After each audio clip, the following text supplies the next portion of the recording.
Next देखना, next इसमें है नर्सिंग अनुसंधान, नेक्स्ट पॉइंट है बीमारियों की उत्पत्ति के लिए जिम्मेदार कार्य कारण संबंध मालूम करना। मतलब कि जितने भी लोग बीमार होते हैं तो उसके पीछे क्या कारण है, उसके कारण को क्या किया जाता है, उसके लिए क्या कारण जिम्मेदार है, क्या कारण रिस्पॉन्सिबल है, क्या उसके कोज है, तो उसको सर्च किया जाता है, उसके बारे में रिसर्च की जाती है। जैसे कि पूरे गांव में किसी को हैजा हो गया, किसी को कोई अगर डायरिया वगैरह कोई प्रॉब्लम हो गई तो वो क्यों होगा, गंदे पानी की वजह से। तो ये क्या है, कारण हो गया कि जो कुएं में गंदा पानी है और सभी वो कम्युनिटी के लोग एक जैसा पानी पी रहे हैं, इस वजह से लोगों को क्या हो गया, डायरिया हो गया। तो वो एक कारण हो गया। तो उस बीमारी के कारण देखना है बच्चा। अगर किसी गांव में कम्युनिटी में क्या हो रहा है कि इन्फेक्शन फैल रहा है, तो कूड़े कचरे की वजह से हो रहा है या फिर किसी इन्फेक्टेड पर्सन, कोई बाहर से इन्फेक्टेड पर्सन आया है गांव में, उसकी वजह से हुआ है, तो उसके लिए अपने को क्या करना है कि कारण ढूंढना है कि इस पर्सन की वजह से या इस चीज़ की वजह से, इस सोर्स की वजह से क्या हुआ है, हमारे यहाँ पर हमारी कम्युनिटी के अंदर बीमारी आई है। तो ये भी एक ऑब्जेक्टिव होता है इसका, क्या कि जो भी रिस्पॉन्सिबल उसके लिए कारण है वो ढूंढना। ठीक है। नेक्स्ट स्वास्थ्य कार्यक्रमों का मूल्यांकन करना। जितने भी हेल्थ प्रोग्राम्स होते हैं, जितने भी कम्युनिटी के अंदर हेल्थ प्रोग्राम्स चलाया जाता है, तो उनका क्या किया जाता है, असेसमेंट किया जाता है, उनका एवेल्युएशन किया जाता है। नेक्स्ट है सामुदायिक निदान खोजना। मतलब कि सामुदायिक निदान मतलब कि जितने भी डायग्नोसिस हैं उनको देखा जाता है कि कम्युनिटी के अंदर कोई डिज़ीज़ हो रही है तो उसका क्या डायग्नोसिस है, उसके ऊपर रिसर्च किया जाता है। ठीक है। नेक्स्ट, जितनी भी गैर सरकारी संस्थाएं या उसमें जो कार्यरत संस्थाएं होती है तो उनके साथ वो वर्क करती है। जो भी एनजीओज़ वगैरह होते हैं, बहुत सारे एनजीओज़ जो होते हैं जैसे कि इंडियन रेड क्रॉस सोसाइटी वगैरह, ये सब क्या है, नॉन गवर्नमेंट ऑर्गेनाइजेशन है। ठीक है। एनजीओ मतलब क्या होता है, नॉन गवर्नमेंट ऑर्गेनाइजेशन। और जो भी स्वयंसेवी संस्थाएं होती है जो लोगों को सर्विसेज प्रोवाइड करती है, जैसे बाढ़ भूकंप वगैरह आते हैं तो उनमें क्या करती है, सहायता लोगों को हेल्प प्रोवाइड करती है। तो इस टाइप से क्या किया जाता है कि कम्युनिटी में जितने भी लोग हैं, जितने भी जो स्वयं सेवी संस्थाएं हैं, जो भी एनजीओ हैं या फिर दूसरे ऑर्गेनाइजेशन है, उसके साथ मिल कर के काम करती है। ठीक है। उसके साथ मिल कर के काम करेगी तो क्या होगा कि उसे बहुत सारी अच्छी सर्विसेज मिलेगी, अच्छी चीज़ें जो हैं मिलेगी। और अगर उसको कम्युनिटी में कभी किसी चीज़ की ज़रूरत पड़ती है तो ये संस्थाएं उसकी हेल्प भी करती है। ठीक है। नेक्स्ट है निर्धन कमज़ोर वर्गों को की स्वास्थ्य आवश्यकताओं को पता लगाना। मतलब कि जितने भी लोग हैं, जैसे कि एम्पावरमेंट अगर दिए या फिर गरीबी है, वीक है, लोग जो खरीद नहीं पाते हैं चीज़ों को, आवश्यकता को अपने पूरी नहीं कर पाते हैं, तो उन लोगों की आवश्यकताओं को पूरा किया जाता है। स्वास्थ्य के विभिन्न स्तरों पर रेफरल सेवाएं प्रदान करना। नेक्स्ट, रेफरल सेवाएं जो हुई हैं वो भी प्रोवाइड की जाती है, ये इसका ऑब्जेक्टिव है। ओके। और नेक्स्ट है विभिन्न गतिविधियों के द्वारा नर्सिंग प्रोफेशन के स्टैंडर्ड बढ़ाना। ठीक है। मतलब कि उसके स्टैंडर्ड को क्या किया जाता है, बढ़ाया जाता है। नेक्स्ट देखना, सामुदायिक स्वास्थ्य नर्सिंग के सिद्धांत। सामुदायिक स्वास्थ्य नर्सिंग जो है उसके सिद्धांत क्या हैं। समुदाय में कार्य करते समय नर्स को समुदाय स्वास्थ्य नर्सिंग के निम्नलिखित सिद्धांतों का पालन करना चाहिए। कि बहुत सारे सिद्धांत होते हैं, जो सारे प्रिंसिपल होते हैं जिनका पालन नर्स को करना चाहिए। फर्स्ट इसमें क्या है, इसका प्रिंसिपल, स्वास्थ्य सेवाएं व्यक्ति समुदाय की आवश्यकताओं पर आधारित होनी चाहिए। मतलब कि अगर किसी पर्सन की या किसी जन समुदाय की या पब्लिक की या कम्युनिटी की जो आवश्यकता होती है, जो नीड उनको होती है, वो उनकी कंप्लीट होनी चाहिए। ठीक है। जितनी भी उनकी नीड होती है वो कंप्लीट होना चाहिए। और स्वास्थ्य कार्यक्रमों में समस्याओं के समाधान तथा उपलब्ध संसाधनों का ध्यान रखना चाहिए। क्योंकि जितने भी संसाधन उपलब्ध हैं, जितने भी रिसोर्सेज उपलब्ध हैं, उनका भी ध्यान रखना चाहिए उसको। ठीक है।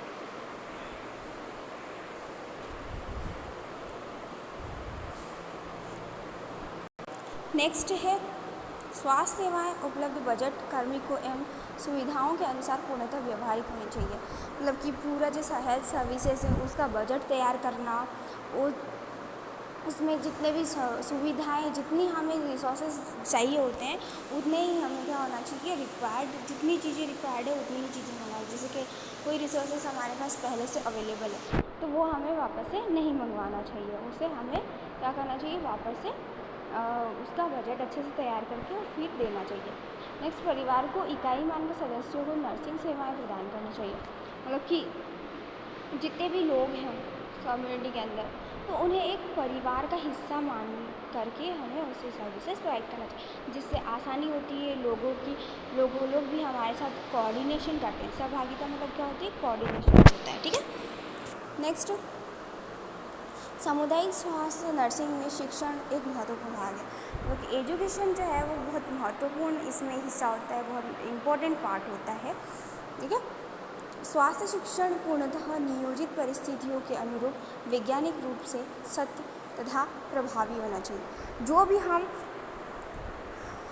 जो भी एजुकेशन दे रहे हैं तो वो साइंटिफिकली प्रूव्ड होनी चाहिए, साइंटिफिकली सही होनी चाहिए। ठीक है। क्योंकि आजकल क्या है, लोग बहुत एडवांस हो गए तो वो अपने से क्रॉस क्वेश्चनिंग करते हैं, तो ये चीज़ होती है तो क्यों होती है, तो साइंटिफिकली रीज़न भी हमें पता होना चाहिए। एजुकेशन दे रहे हैं तो उसके बारे में भी हमें पता होना चाहिए कि हम किस चीज़ के बारे में एजुकेट कर रहे हैं लोगों को। ठीक है। नेक्स्ट है, सामुदायिक स्वास्थ्य नर्सिंग लगातार प्रदान करनी चाहिए। इसी प्रकार फॉलोअप चिकित्सा का भी ध्यान रखना चाहिए, आवश्यक है। समुदाय में कार्यरत नर्सों अन्य स्वास्थ्य एवं उच्च शिक्षित एवं योग्य नर्सिंग कार्मिकों द्वारा मार्गदर्शन तथा निरीक्षण देना आवश्यक है। मतलब जितने भी कार्यरत नर्सिंग स्टाफ होता है या फिर वहाँ पर जो भी काम कर रहे हैं तो उसके लिए उनको एजुकेशन देना, उनको ट्रेनिंग देना, उनको गाइडेंस देना। मतलब कि नर्स के साथ अलग दूसरे लोग भी वर्क करते हैं साथ में, तो उसका एक ये सिद्धांत होता है कि साथ में जो वर्क कर रहे हैं उनको भी वो क्या करें, ट्रेंड उनको करना चाहिए। ठीक है। नेक्स्ट, नर्स के अपने उत्तरदायित्व के प्रति सतर्क समर्पित होना चाहिए। प्रोफेशनल डेवलपमेंट के प्रति उत्तरदायित्व होना चाहिए। मतलब नर्स जो है अपना जो वर्क है वो अच्छे प्रॉपर तरीके से करे, अपने वर्क के प्रति वो अच्छी रेस्पॉन्सिबल हो। ठीक है। और एक्टिव रहे, सतर्क रहे। ठीक है। नेक्स्ट, प्रोफेशनल डेवलपमेंट के प्रति उत्तरदायित्व। मतलब कि नर्स की कभी भी अपने पर्सनल लाइफ जो है वो प्रोफेशनल लाइफ में नहीं आना चाहिए। कभी किसी चीज़ को इमोशनली अगर वो किसी चीज़ से अगर वो इमोशनली अगर वो किसी चीज़ से इमोशनली होती है तो अपनी लाइफ, पर्सनल लाइफ को प्रोफेशनल लाइफ में नहीं लाना चाहिए, उसके लिए रिस्पॉन्सिबल होती है। क्योंकि अगर उसने अपने इमोशंस को सामने दिखाया तो वो कुछ गलत काम भी कर सकती है। जैसे कुछ ड्रग देना है तो वो गलत ड्रग भी सामने वाले को दे सकती है। तो इस वजह से हमें क्या करना चाहिए, जो भी काम कर रहे हैं वो सही काम करना चाहिए। ठीक है। नेक्स्ट, सेवाकालीन एवं निरंतर प्रशिक्षण प्राप्त करते रहना चाहिए। हमेशा जो है सर्विस प्रोवाइडर रहना चाहिए, उसको हमेशा सर्विस प्रोवाइडर रहना चाहिए वो, और हमेशा वो क्या करनी चाहिए, निरंतर, मतलब कि कंटिन्यू वो क्या करना चाहिए, ट्रेंड होना चाहिए। क्योंकि हर एक नए अलग अलग जनरेशन में अलग अलग क्या होते हैं, ट्रेंड आते रहते हैं, नई नई चीज़ें का जनरेशन होता है, नई नई चीज़ें आती है, तो हमेशा उसको ट्रेंड रहना चाहिए। ठीक है। हमेशा अच्छी चीज़ें उसको सीखते रहना चाहिए। और अराजनीतिक और सांप्रदायिक पक्षपात रहित एवं धर्मनिष्ठाओं के प्रति सहिष्णुता होना चाहिए। मतलब कि वो कभी भी धर्मों के प्रति भेदभाव नहीं करना चाहिए उसको। ठीक है। जॉब सेटिस्फेक्शन उसके अंदर होना चाहिए कि भैया मैं जो जॉब कर रही हूँ वो अच्छी जॉब है और मैं मेरा बहुत अच्छा प्रोफेशन है, तो जॉब का सेटिस्फेक्शन उसके अंदर होना चाहिए। नेक्स्ट देखना, सामुदायिक नर्स के गुण एवं कार्य। क्या उसके गुण होते हैं, क्या क्वालिटीज़ होती है, ये सब हिंदी में लिखा है तो आप इसको इंग्लिश में ट्रांसलेट करके लिख लेना। ओके। फर्स्टली देखना, इसमें अपने साथियों के प्रति इसमें जो मतलब लविंग केयर प्रोवाइड करना होना चाहिए। हॉनेस्टी उसके अंदर होना चाहिए। अनुशासन मतलब डिसिप्लिन उसके अंदर होना चाहिए, रेस्पॉन्सिबिलिटी होना चाहिए, रिस्पेक्टफुल होना चाहिए, सतर्कता मतलब उसके अंदर एक एक्टिव होना चाहिए वो, ठीक है, और इंटेलिजेंसी उसके अंदर होना चाहिए, और टेक्निकली उसके अंदर क्वालिफिकेशन होना चाहिए, विश्वसनीयता, ये सब इसके अंदर गुण होना चाहिए, ये सब कार्य भी होते हैं इसके, ठीक है। और नेक्स्ट देखना, नर्स जो है उसका मीनिंग क्या है, क्या मीनिंग है नर्स का? Nobility, usefulness, rightness, simplicity, efficiency. Okay, एक एक मीनिंग और लिख रखे हैं इसके सामने। नर्स के मीनिंग क्या है? नॉलेज, ठीक है, नॉलेज भी प्रोवाइड करती है, अंडरस्टैंडिंग होती है नर्स के अंदर, ठीक है, और रिस्पॉन्सिबिलिटी अपनी सही से निभाती है, सिंपैथी इसके अंदर होती है, सहानुभूति या फिर सादगी इसके अंदर होती है ना, और इक्विनिमिटी, ये एफिशिएंसी मतलब कार्य क्षमता इसके अंदर होती है, हमेशा स्थिर रहती है, स्थिरता से काम करती है। नेक्स्ट देखना, functions of health nurse. Community health nurse के क्या क्या फंक्शंस होते हैं? ओके, कम्युनिटी हेल्थ नर्स जो है अलग अलग कम्युनिटी में अलग अलग तरीके से फंक्शन रोल करती है, लेकिन ये मेन फंक्शंस होते हैं, ठीक है। As a educator, as a advocate, nurse जो है क्या होती है? एजुकेटेड होती है, एजुकेटर होती है, मतलब कि लोगों को एजुकेशन प्रोवाइड करती है, ठीक है। और ऑब्जर्वर, ऑब्जर्वर मतलब ऑब्ज़र्व करती है, वो निरीक्षण करती है, लोगों को देखती है, उनके सिम्टम्स को देखती है, ऑब्ज़र्व करती है सारी चीज़ों को, है ना। नेक्स्ट ये है केयर प्रोवाइडर। केयर प्रोवाइडर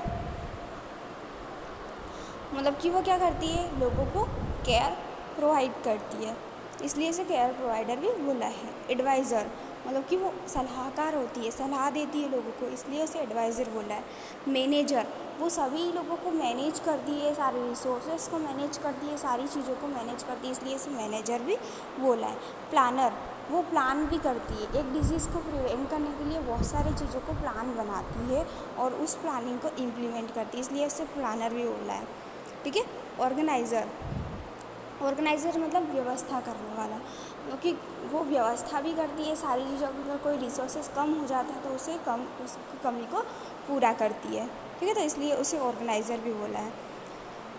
निर्देशक और सहायक, वो अपने से नीचे के लोगों को डायरेक्ट करती है, इसलिए उसे डायरेक्टर भी बोला है। कोऑर्डिनेटर भी बोला क्योंकि वो दूसरी संस्थाओं के साथ कोऑर्डिनेट भी करती है, जैसे सब सेंटर से कोऑर्डिनेट करती है, सीएससी से कॉन्टैक्ट करती है, इन सभी चीज़ों से क्या करती है? वो कॉन्टैक्ट करती है, इसलिए कोऑर्डिनेटर भी इसे बोला है। Next, change agent. Change agent मतलब कि हमेशा वो चेंज होती रहती है, नए नए ट्रेंड्स अपनाती रहती है, ठीक है। Next, evaluator. इवैल्यूएटर मतलब आकलन करती है, ठीक है, चीज़ों का, मतलब कोई प्लान बनाया उसने किसी डिजीज़ को प्रिवेंट करने के लिए, तो वो उसे क्या करेगी? इम्प्लीमेंट करेगी, इम्प्लीमेंट करने के बाद वो क्या करेगी? उसे इवैल्यूएट करेगी कि भाई इसका रिज़ल्ट क्या आया। जैसे कि अपन बुखार आता है किसी को, तो क्या करते हैं? अपन प्लान बनाते हैं उसके लिए अपन फीवर आ रहा है तो उसके वाइटल साइंस चेक करेंगे अपन, ठीक है, उसके बाद उसको कंफर्टेबल पोजीशन देंगे, उसको ड्रग देंगे, ये सारी चीज़ें अपन उसको क्या करते हैं? प्रोवाइड करते हैं, ठीक है। अब उसको प्रोवाइड करने के बाद वो क्या करेगा? उसको ऑब्ज़र्व करेगा, ऑब्ज़र्व करने के बाद उसको इम्प्लीमेंट करने के बाद वो इवैल्यूएट करेगी कि हमारा पेशेंट जो है वो ठीक हुआ है कि नहीं, ठीक है। तो इवैल्यूएटर भी होती है। लीडर, लोगों को लीड भी करती है, वो उससे नीचे जो लोग होते हैं उनको लीड करती है, ठीक है, उन्हें सारी चीज़ों के बारे में बताती है। रिसर्चर, कम्युनिटी के अंदर बहुत सारी रिसर्च करती है, वो खोज करती है कि क्या बीमारी क्यों आई है या यहाँ पर ऐसा क्यों है, इन सभी चीज़ों को क्या करती है? वो रिसर्च करती है, नई नई रिसर्च करती है। कोलैबोरेटर, कोलैबोरेटर मतलब सामंजस्य बिठाती है, वो दो लोगों के बीच में या दो चीज़ों के बीच में क्या करती है? सामंजस्य बिठाती है। Control of disease, control of disease को कंट्रोल करने वाली भी होती है, तो ये भी इसका एक फंक्शन है, ठीक है। Next, as a educator. अब ये जो है पूरा डिटेल में लिखा हुआ है कि एज ए एजुकेटर क्या होती है, एडवोकेटर क्या होती है, जो कि मैंने आपको बता दिया, एडवोकेट होती है नर्स, ठीक है, और ऑब्जर्वर होती है, केयर प्रोवाइडर होती है, तो ये आप लिख लेना। एडवाइज़र होती है, मैनेजर होती है, प्लानर होती है, वो ऑर्गेनाइज़र होती है, डायरेक्टर, कोऑर्डिनेटर होती है, change agent, evaluator, leader, researcher and controller. ठीक है, तो ये जो है अपना कम्युनिटी हेल्थ नर्सिंग की सेकेंड यूनिट में आता है। क्या क्या चीज़ें आ रही है सेकेंड यूनिट में? इसके ऑब्जेक्टिव्स, प्रिंसिपल्स, ओके, प्रिंसिपल की आता है अपना क्वालिटीज़ के बाद आता है नर्स का मीनिंग क्या होता है, फंक्शंस क्या होते हैं नर्स के। ठीक है, तो यहाँ तक आप लिख लेना, इसमें कोई डाउट हो तो पूछ लेना। ओके।